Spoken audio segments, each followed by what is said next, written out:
Vamos trazer agora um recado importantíssimo para o engordador de gado, para o pecuarista que tem como foco agregar valor à sua carne com animais cruzados, entre eles os F1, os meio-sangue com raças taurinas, né? Tá havendo muitos casos de uma dieta de terminação muito rica, né, em energia oferecida ao gado confinado. Esta dieta de terminação está passando um pouco dos limites na hora de abater os seus animais. Olha só, pessoal, essas fotos que recebemos foi de um abate que aconteceu lá na unidade Friboi de Pontes e Lacerda, de animais meio-sangue zebu com charolês. Eram novilhas de 15 meses, novinhas, né? Que apresentaram gordura de cobertura acima do ideal. Escolhe 5, o maior da escala, e isso acabou prejudicando a todos. O produtor, que gastou mais do que deveria na terminação do seu gado, a indústria, que quase não aproveitou os cortes, e o consumidor, que ficou sem parte deste alimento. Repare que é muito mais gordura do que carne. Para evitarmos esta situação, eu recebo hoje, ao vivo, aqui no estúdio, um grande estudioso do tema, o zootecnista Pedro Veiga, da Cargill Nutron. Vamos saber dele como deve ser a correta nutrição do gado e, claro, sem ocasionar esse excesso de gordura que a gente acabou de observar aí. Bom dia, Pedro, mais uma vez. Bom dia, Mauro. Você tá bom? Tudo jóia, graças a Deus. Como é que estão as correrias aí, correndo pelas braquiárias da vida? Correndo o Brasilzão do meu Deus aí, atrás do boi. E o trem tá bom, tá ruim? O que você tem para falar pra gente ali? Você tem visto esse verão, ou voltou a chover muito agora? Não, voltou a chover bastante. Mas tarde, né? Tarde. Mas tem que aproveitar essa água que ainda tem, né? O pasto que ainda tem, para produzir de forma mais econômica aí. Dá tempo ainda do cara aproveitar essas águas aí que demoraram para chegar, para passar uma entre-safra um pouquinho mais aliviado? Dá, né? Dá, principalmente para preparar o pasto para a seca, né? Uma oportunidade de manejar bem o pasto, produzir muita folha, para quando chegar na seca eu ter um pasto de uma qualidade um pouquinho melhor. Já dizia meu amigo, né? Meu amigo Zé Bento Ferraz, conhece muito bem, né? Quanto mais eu estudo genética, mais eu acredito na nutrição. É isso aí. Andam juntas, né? Andam juntas, né? E sanidade, cara, mas sanidade é obrigação de todos. Abre essa imagem, por gentileza, bota aqui, ó. Eu quero que você tire foto aí da sua casa. Te assustam essas imagens que você está vendo aí na tela, meu amigo Pedro? Mauro, me chama bastante atenção, principalmente no cenário atual, que a gente tem falado bastante com os nossos amigos pecuaristas, né, das margens mais apertadas. Um gado com esse perfil de gordura na carcaça realmente chama atenção. É um gado que muito provavelmente um custo de arroba produzida não muito barato. Caríssimo, né? A gente sabe que quando o animal deposita gordura, ele se torna bem menos eficiente. Então a conversão alimentar piora drástica. Olha essa foto, tem mais gordura do que carne. Olha isso aí, exatamente. Então realmente é uma picanha? Uma picanha. Você colocaria essa picanha na grelha aí, pessoal? Você de casa que está me acompanhando, você colocaria essa picanha na grelha para você comer final de semana? Olha o dedo aí do tipificador chamando a atenção. E aí, Pedro? Realmente um cenário assim, pelas fotos, pelo que a gente está vendo aqui, a gente pode falar que realmente passou do ponto, né, Mauro? Eu acho que excesso de gordura, como você bem colocou, ele é ruim para todo mundo. Principalmente para o bolso do pecuarista, isso tem que ficar muito claro. Porque como eu estava falando, o animal, quando ele deposita gordura, a conversão piora muito. A gente tem alguns estudos que a gente fez em Viçosa, quando eu era professor lá, que a gente detectou o seguinte: quando o animal, para ele depositar gordura, ele precisa comer em torno de 3,5 vezes a mais de energia do que ele gastaria para depositar 1 grama de tecido magro. Ou seja, é muito mais comida, muito mais energia, muito mais recursos que o animal precisa gastar para depositar a gordura. E dentro desse contexto da sustentabilidade, Mauro, a gente pode até falar que isso vai contra a sustentabilidade, porque nós estamos gastando recursos que não precisavam para chegar nesse ponto. E com esse dinheiro, ele poderia investir em outra coisa dentro da fazenda dele. Com certeza. Poderia girar mais animais, abater mais cedo, enfim, poderia otimizar o dinheiro que ele tem, não gerar um excesso de gordura. Nesse caso aí, foi de uma novilhada bem novinha, 15 meses, né? F1, meio sangue, provavelmente Nelore com charola. Mas isso é observado em animais zebuínos, puros, ou em animais com um 3º grau de sangue, no caso um tricross? Ele pode ser observado nessas outras categorias? Pode, Mauro. É importante deixar muito claro que o excesso de deposição de gordura está sujeito a acontecer em qualquer raça. Qualquer raça. O que vai mudar é o peso e o momento que isso vai acontecer. Raças de maior porte, raças britânicas, raças taurinas, continentais, desculpe, que tem um porte maior, elas tendem atrasar um pouco a deposição de gordura. É um termo técnico que a gente chama de ponto de maturidade. O que é o ponto de maturidade? Quando o animal ele encerra o crescimento muscular, ele atinge o limite de crescimento de músculo, ou seja, de ganho de carcaça, e a partir daí o crescimento de gordura começa a acontecer numa taxa exponencial. Igual a gente para de crescer, se continuar comendo a gente engorda. Exato. Com boi é a mesma coisa. Raças de porte maior, continentais, eles atrasam um pouco esse ponto em que a deposição de gordura começa a crescer muito rápido. Raças britânicas, que são mais precoces, esse ponto acontece mais cedo. E o zebu da mesma forma. O zebuíno, o Nelore, ele tem uma velocidade de crescimento muscular um pouco menor que um cruzamento industrial. Então, se eu errar na dose, no nível de energia, no tempo que esse animal fica em dieta de mais alta energia, a gente pode levar esse quadro de excesso de gordura. Então, ele acontece em qualquer raça. O que vai mudar é o peso em que isso vai acontecer. E, como você falou muito bem, eram novilhas. A novilha, a fêmea, ela é mais precoce na deposição de gordura. Do que o macho. Então ela perde eficiência muito mais rápido. Por isso que a gente fala que engordar novilha ou mesmo vaca, a gente não pode errar, porque chega um ponto que ela explode o crescimento de gordura, a eficiência despenca e o custo da roupa vai lá para cima. Ela chega no limite do músculo. Mais rápido do que um boi inteiro, por exemplo. Porque a fêmea, ela tem uma menor velocidade. A gente tem que entender o seguinte, crescimento de músculo e de gordura competem por energia. Tá. Quanto mais músculo o animal tem potencial de colocar, menos energia sobra para ele depositar como gordura. Então, como uma fêmea tem menor potencial de ganho de massa muscular, ela vai chegar num ponto mais cedo de ocupar a sua carcaça de músculo. Se eu continuar oferecendo uma dieta de alta energia, essa energia vai toda para a gordura, como a gente viu naquela foto claramente. Então, uma das soluções está na proteína. Uma das soluções está no sistema produtivo como um todo, ou seja, desde a recria até o abate. Adequar a dieta de acordo com cada fase da curva de crescimento do animal. Por exemplo, uma coisa que muita gente errou, que é o tal do sequestro ou resgate, que é a recria confinada. Muita gente errou o seguinte, fazia o resgate com uma dieta equivalente a uma terminação. Está tudo errado. O resgate é uma dieta de baixa energia, uma proteína mais alta, fazer o animal depositar músculo, ganhar carcaça, para aí então ele entrar numa dieta de terminação. Então, provavelmente aquela novilha, ela já veio consumindo energia desde uma fase jovem da vida dela. Você já veio acumulando gordura desde cedo. Por isso aquele excesso. Então, numa fase mais alongada, vamos dizer assim, você consegue corrigir isso na recria, que eu quero que ele me fale um pouco mais sobre o tal da RIP aí, ó, recria intensiva a pasto, a TIP, terminação intensiva a pasto. Confinamento, ele praticamente já bateu o martelo, falou que o cara está errando mesmo lá numa dieta muito rica em energia. Mas todos esses grandes especialistas que vêm e sentam aí onde você está sentado nesse exato momento, falam que a gente deve começar a cuidar disso desde a gestação. Exatamente. Né? Na alimentação da vaca, que está gerando nesse exato momento, as nossas vacas, cerca de 90 milhões de ventres, que é o número hoje que a gente tem mais ou menos aqui entre gado de corte e leite. A gente tem que começar a cuidar desde a época da gestação, né? Essa exatamente, a programação fetal. A gente está falando muito sobre fetal, isso. Como que a nutrição da mãe influencia o filho, né, ao longo da vida dele.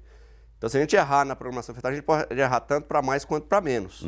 Uma vaca malnutrida, por exemplo, que passou por uma restrição nutricional durante a gestação, vai formar menos fibras musculares no bezerro. Sim. Consequentemente, esse bezerro tem menor potencial de ganho de massa muscular. Consequentemente, ele vai começar a depositar gordura mais cedo. Então, o excesso de gordura, Mauro, pode ser consequência de uma vaca que foi malnutrida durante a gestação. Então, está tudo conectado. Olha só, desde a hora que você deu toque lá e gritou lá, cheia, né? Ali já começa a mudar a história do cara. O cara tem que chamar já um nutricionista, chama lá os técnicos da Nutron, da Cargill, de qualquer outro especialista em dieta de ruminantes. Aí fala, cara, a partir de agora eu não posso errar. Eu não quero que minhas novilhas, meus bois cheguem àquilo que o Mauro apresentou recentemente e debateu junto com o Pedro Veiga, lá no Giro do Boi, com esse excesso dessa grossura de gordura. Porque o cara está gastando muito.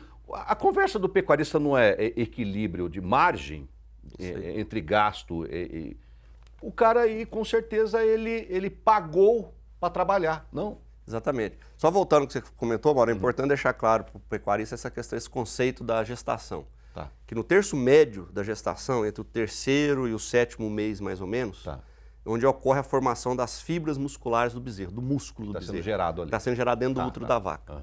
Se a vaca passar por algum estresse nutricional, por exemplo, essa formação muscular vai ser comprometida. Então o animal perde capacidade de ganho de carcaça futura.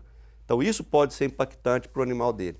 E como você estava falando, Mauro, colocar gordura, como eu falei, é 3,5 vezes a mais de energia que o animal precisa consumir para ganhar 1 grama de tecido adiposo, comparativamente a 1 grama de tecido magro. Então, não adianta, vou segurar o boi porque o preço da arroba não está bom, vou segurar para poder ver se melhora. É muito pior, porque o que você está perdendo por uma eficiência alimentar pior é muito grande. Só para tipo de exemplo, se a gente pegar os últimos 30 dias de um confinamento, quando o animal está depositando gordura e comparar com os primeiros 30, nesses primeiros 30 dias, quando o animal tem um ganho de massa muscular legal, está ganhando muito peso, a conversão é mais ou menos 5:1. 5 quilos de matéria seca para cada 1 quilo de ganho de peso. Tá. Nos últimos 30 dias, Maurício, pode chegar a 20, 15, 20 quilos. Para ganhar aquele único quilo. Para ganhar um mesmo quilo, na fase dobro. final ele precisa comer Gasta o 15 dobro. a 20, mais do que o dobro. Ele gasta 4 vezes mais, 3 vezes mais. Então, o custo da roupa produzida é muito grande. Então, não podemos errar no excesso de gordura. É impacto direto no bolso do pecuarista. Então, na hora que ele estiver fazendo a conta lá do que ele gastou para produzir aquela arroba, e ele vai falar assim, levei fumo. Exatamente. Como o pessoal fala, levei fumo goiano. Fumo goiano. O erro pode estar nele, não no mercado. Isso aí. Porque quando a gente faz a conta do custo da arroba, normalmente a gente faz um valor médio. O meu custo de arroba produzido é de R$200, só que é média do período. Só que esse custo de arroba, à medida que o animal vai ficando mais pesado e vai depositando mais gordura, o custo de arroba produzido vai aumentando de forma abrupta. Sim. Então a gente não pode errar. Inclusive a gente tem ajudado muitos dos nossos clientes no ponto ótimo de abate, que é o momento em que a gente maximize o lucro por animal confinado, seja no confinamento ou numa tipe, a pasto, para que a gente não tenha casos como esse de excesso de gordura. Mauro, uma carcaça dessa, provavelmente na fase final, o custo da arroba estava acima de R$300 tranquilamente. Nossa Senhora. Aí a vaca vai pro brejo. Vai pro brejo, não tem como. Mas, doutor Pedro, quero mandar um abraço para o Brasil e o mundo aqui, ó. Até meu amigo Márcio Graco também está aqui, ó. O grande Márcio Graco da Intensifique lá. Obrigado pela audiência a todos aí, ó. O pessoal está perguntando, já a gente vai falar de recria, mas acabamos de falar da importância da programação fetal, principalmente no terço médio. Aí tá, beleza, você deu as suas dicas aí, maravilha. Aí o bezerro nasceu. Durante a cria, CRIP, a gente também tem que começar a prestar atenção nessa nutrição desses pequenininhos lá ou não? Para não chegar àquele ponto? Também. CRIP feed, se eu passar do ponto, também pode ser um problema. Então, o CRIP ele tem que ser feito de forma criteriosa, sem excessos. O CRIP te permite um aumento do peso a desmama da ordem de 20 a 30 quilos, está muito bem claro. Só que o CRIP também depende muito do que eu vou fazer na fase seguinte, né, Mauro? Tem muita gente que faz CRIP e depois abandona o bezerro numa recria mal feita. Então, todo aquele ganho foi embora. Aí que eu queria chegar. Gastei uma graninha. eu fiz uma estrutura de CRIP feed maravilhosa lá. Os bezerros lamberam, engordaram. Desmamei eles com 260, 270 quilos. Ótimo. Aí ele aparta os bezerros da mãe e joga pro pasto número 50, o último da fazenda, onde o salgador de coxo, olha o que eu tô falando, passa por lá uma vez por semana para visitar aquele lote, pasto tudo rapado, cheio de planta daninha, uns bichos cheios de carrapato, encardido. Aí não dá. Tudo que você fez na programação fetal e na cria foi por água abaixo. Por isso, chegamos agora onde eu queria. RIP, Recria Intensiva a Pasto. Como é que se faz, doutor Pedro? Bom, Recria Intensiva a Pasto é uma grande oportunidade para o Brasil. Ela nada mais é do que eu produzir a pasto de forma eficiente, sem excessos, sem exageros. E a RIP, ela passa basicamente pela intensificação, ou seja, eu preciso colocar mais animais por área.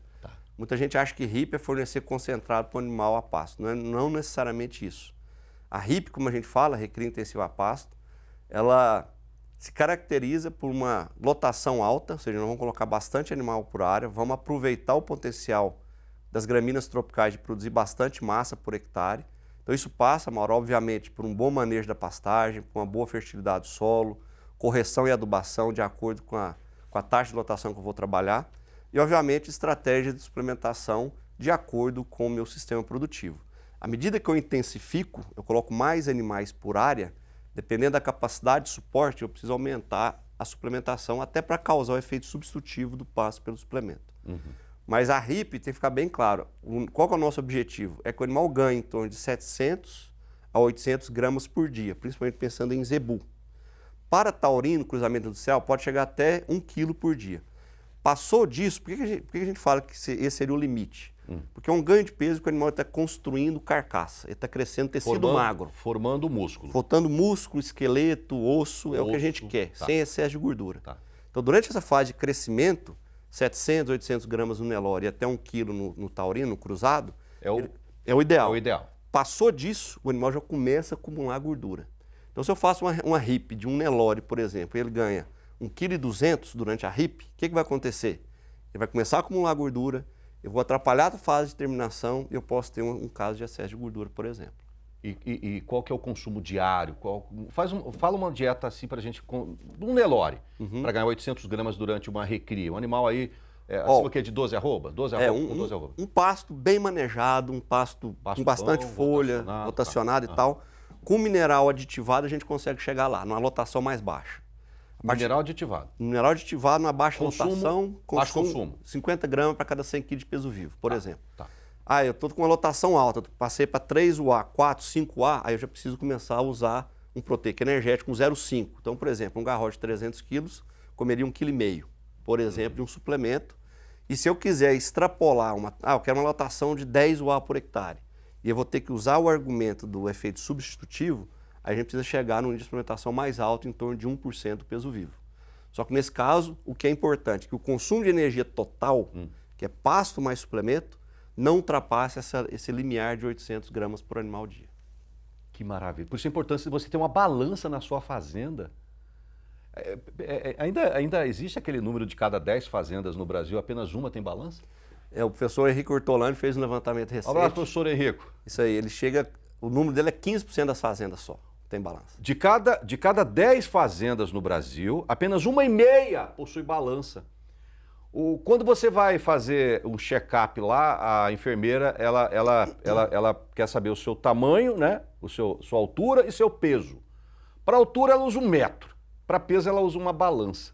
Engraçado que quando a gente trabalha com gado de corte, a gente precisa analisar o ganho de peso. Por exemplo, você manter 800 gramas no animal zebu durante a recria, que é o ideal, segundo o Dr. Pedro Veiga aqui da Cargill Nutron. Como é que você faz isso? No olho? Eu acho que esse bezerro ganhou 323 gramas. Não dá, gente. Pelo amor de Deus. Pelo amor de Deus. A lança é fundamental, né, Mauro? Não tem como. Eu quero... Qual que é a sua altura? Aí eu olho pro cara assim, eu acho que ele tem 1,73 m. Vamos medir. Um metrinho de nada lá, gente.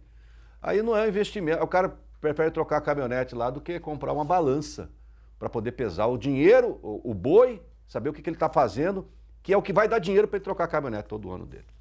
É isso aí. Desculpa, complemento. Se a gente lembrar lá, né, daquela equaçãozinha, lucro é receita menos despesa, nossa maior receita dentro da fazenda é o peso. Então, o animal ganha de peso. Então, Shaker fala isso. Então, a gente tem que controlar o peso igual a gente controla o preço de arroba. Com certeza. Outra coisa, o mercado é soberano, gente. Aquele cara fica lá o tempo todo lá chacoalhando, incomodando o comprador de boi dele lá. Eu quero R$1, eu quero R$2, não sei o quê. E ele esquece que ele perdeu. Você viu? 3,5 vezes, doutor Pedro Veiga está dizendo aqui, custa uma dieta muito rica em energia. 3,5 vezes você está gastando a mais. Você viu o tanto que você está perdendo? Esse é o objetivo do Giro do Boi. Tá, falamos da recria. Aí chegamos numa TIP. Qual que é a recomendação de vocês, grandes estudiosos da Cargill Nutron, em relação a uma correta TIP?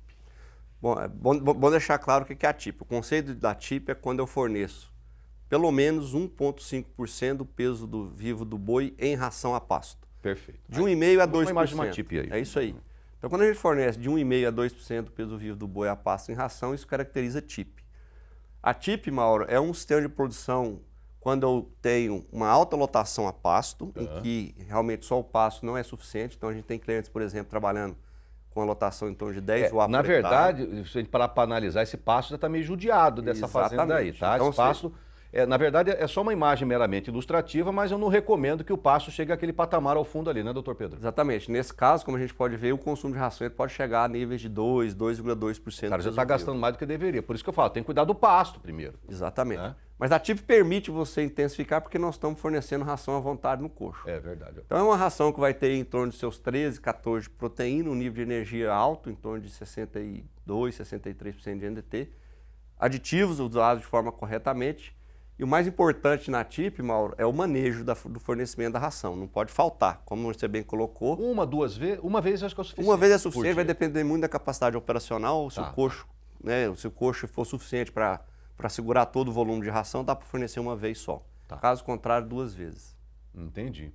E a gente fizer isso aí, a gente consegue terminar um animal sem excesso de gordura, enfim, um animal uma carne que o mercado está buscando, né? Exatamente. E um detalhe interessante da TIP, Mauro, é que o rendimento de carcaça também vai ser mais alto. Como o animal ele come muito pouco pasto, quando a gente fala que o animal come em torno de 2% do peso vivo dele de ração, que é típico de uma TIP, ele vai comer muito pouco pasto. Então, na verdade, ele vai pastejar ali mais para poder atender um pouquinho a demanda que ele tem de fibra, mas grande parte da dieta dele é concentrada. Então, as vísceras diminuem de tamanho, consequentemente, o rendimento de carcaça tende a aumentar. Então, é um detalhe importante. Rendimento de carcaça está muito relacionado a uma correta terminação intensiva a pasto também, viu, pessoal? Exatamente. Atenção você aí de casa. Para encerrar, doutor Pedro, aliás, que aula que a gente recebeu hoje para a gente evitar aquilo que a gente acabou de mostrar no início do nosso bate-papo. Queria mandar um grande abraço ao pessoal da Captar Agrobusiness, lá de Luiz Eduardo Magalhães, na Bahia. A gente fez uma série de reportagens lá. Citamos até um trabalho, uma parceria bacana de vocês com eles lá, sobre essa questão de sustentabilidade. Imagens da Captar aqui, ó. Aliado a tudo isso, né? A gente conseguir terminar uma carne de qualidade, um animal jovem, precoce, cobertura de gordura desejável.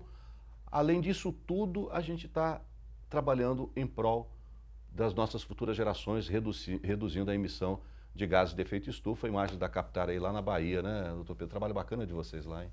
Legal, Mauro. A gente mandou um abraço para a turma lá, o seu Almir, Bischoff, toda a equipe. Grande Almir! Realmente a gente fez um trabalho bem inovador lá. A gente desenhou uma dieta que a gente chama de dieta de baixa emissão de metano. Baixa emissão de Como metano. você bem colocou, é engordar o boi, produzir uma carne de qualidade para alimentar o mundo de uma forma mais sustentável. Então essa dieta de baixa emissão permitiu a gente reduzir em 22% 22? a emissão de metano. Que legal. Associando conceitos de nutrição, um aditivo específico para isso. Então mostra que o caminho é esse. A sociedade exige isso de nós, né, Mauro? E a gente precisa caminhar nesse sentido. Maravilha. E vou te fazer um convite já, antes de começar a temporada de confinamento, você voltar aqui no Giro do Boi, Pedrão. Desculpa te chamar de Pedrão, te conheço há bastante tempo. É isso aí. Grande doutor Pedro. Tranquilo. Para falar um pouquinho sobre essa nova temporada de confinamento que vai acontecer. Eu acho que vai dar um pouquinho atrasado, porque a chuva chegou tarde, deve começar bem mesmo lá por julho, agosto, enfim. Eu acho que vai ser por aí esse ano, essa temporada de confinamento a 24, 25. Aí você dá um pulinho aqui para a gente bater um papo, falar sobre essas novas tecnologias, nutrição. Queria te agradecer em nome dos milhões de telespectadores que estão nos acompanhando. Vieram centenas de perguntas para você aqui, ó, e te elogiando, é claro, do Brasil e do mundo lá. Queria agradecer essa enorme audiência no Brasil e no mundo do Giro do Boi. O pessoal se beneficia dessas informações na Austrália, na África, na Europa, nos Estados Unidos. Para você ver, o Brasil hoje é referência internacional em nutrição de ruminantes, não? Sem dúvida. Eu mesmo tenho a oportunidade de viajar o mundo todo aí, estive na Rússia há pouco tempo atrás, e o pessoal realmente tem se espelhado muito no Brasil. O Brasil hoje é um exemplo, sim, de potencial de pecuária eficiente, lucrativa e sustentável, que é mais importante. Tá aí, ó, tá aí. Então ouça, chame esses especialistas para sua fazenda. Não queira fazer o que você escuta por aí, né? E dar uma de professor Pardal. A gente dominou todas as técnicas possíveis e imagináveis de produzir a melhor carne do mundo. É só você ter um auxílio técnico na sua propriedade que você vai longe, longe mesmo, viu? Pedro Veiga, da Cargill Nutron, muito obrigado pela sua visita aqui no Giro do Boi e por essa grandiosa prestação de serviço ao fazendeiro. Eu agradeço, Mauro, um prazer estar aqui. Sempre que tiver demanda, a gente está à disposição. É sempre bacana falar de produção de carne, é o que a gente é apaixonado, e ajudar o nosso pecuarista em casa a produzir de forma que ele possa sustentar o seu negócio. Então, estamos à disposição. Maravilha, obrigado, Pedro.